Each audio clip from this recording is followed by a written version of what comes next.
You guys are with me?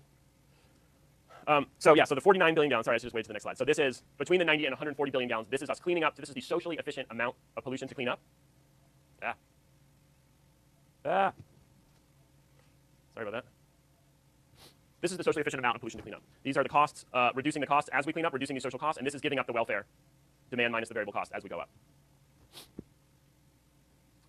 So importantly, as I talked about, we're talking about abatement, there's other ways to reduce pollution than just taxing gasoline, right? So we're just talking about taxing gasoline as a way to reduce gasoline consumption, and those social costs. I've already talked about these emission standards and showed you some graphs on that about how we do that. We put specific standards on specific pollutants. Like automakers have to sell cars that produce below. So this is a technology that car companies have to comply with in order to sell cars in California. The California standards are even stricter than the national standards. The national standards lagged for a long while, but now they're coming forward. And then we say there's other like safety standards. There's other standards that reduce emissions.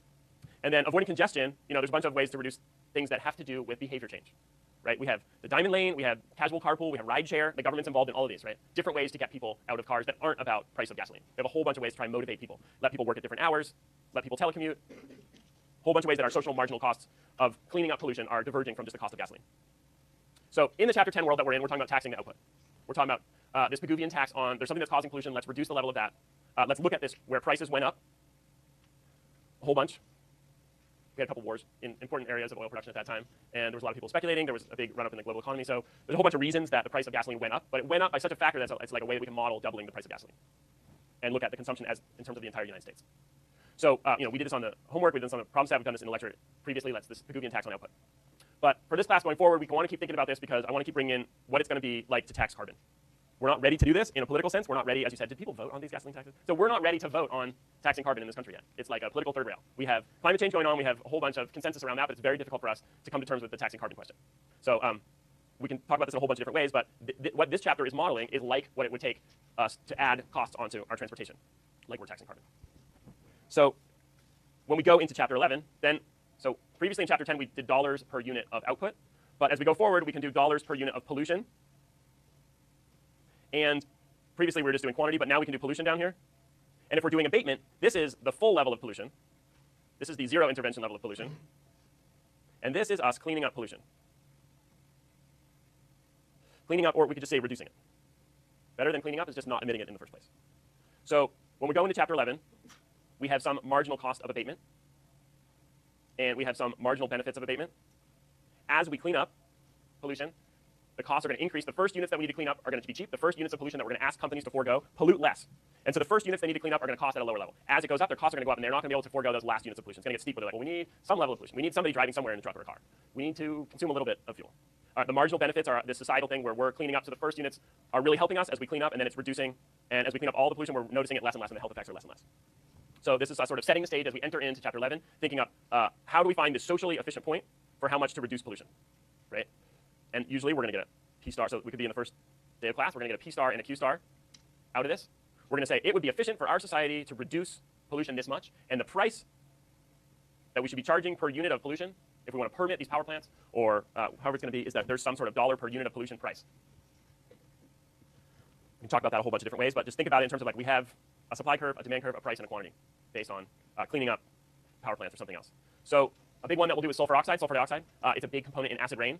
This was a problem back in the 70s and 80s, but it's still out there. It's a distant pollutant when it becomes acid rain, but it can be also a very localized pollutant in causing respiratory damage. What's tough about sulfur dioxide, there's a whole bunch of different types of polluters. There's different industries polluting. There's transportation versus industry. And then there's different areas where the pollution is falling. And so there's a difference between the local effects and the distant effects. And then it's important, we're going to do a whole bunch of analysis and talk a whole bunch about sulfur dioxide, but it's only one of these chemicals that's like a component of air pollution. It's one that we've successfully created a market-based instrument and reduced it using a market-based instrument, so it's sort of the success story for environmental economics. But it's only one of the possible things. So sulfur dioxide comes out of a coal-fired power plant, goes into the clouds. Let's say this is Ohio here. They have a whole bunch of dirty coal plants. And then say this is a lake in New York or Vermont downstream.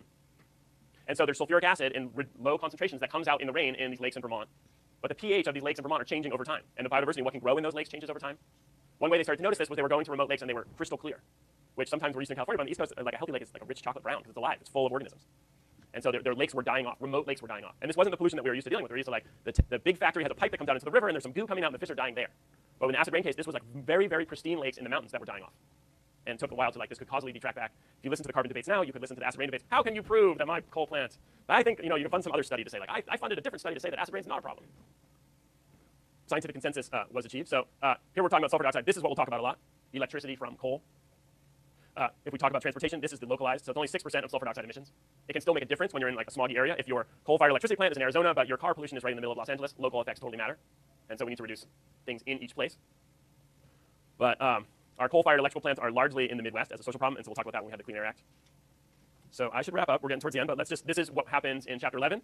So this is cleaning up. This is less sulfur dioxide, right? So this is the amount of sulfur dioxide that's polluted currently using just private costs. And in this graph, we're cleaning up sulfur dioxide. And then now we have a price per ton of sulfur dioxide that's cleaned up, right? So these plants could start cleaning up. There's ways that they could start cleaning up their coal. But then as we get up here, the cost to clean up gets really high. So marginal cost is moving up. It's getting higher as we clean up.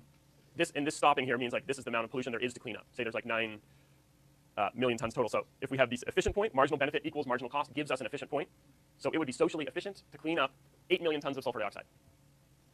It's a little weird in this chapter because the marginal benefit curve is flat, whereas we think that it's going to be downward sloping. But for some basic assumptions, they just took a flat marginal benefit curve. All right, I will wrap up there, and we'll go into Chapter 11 next time.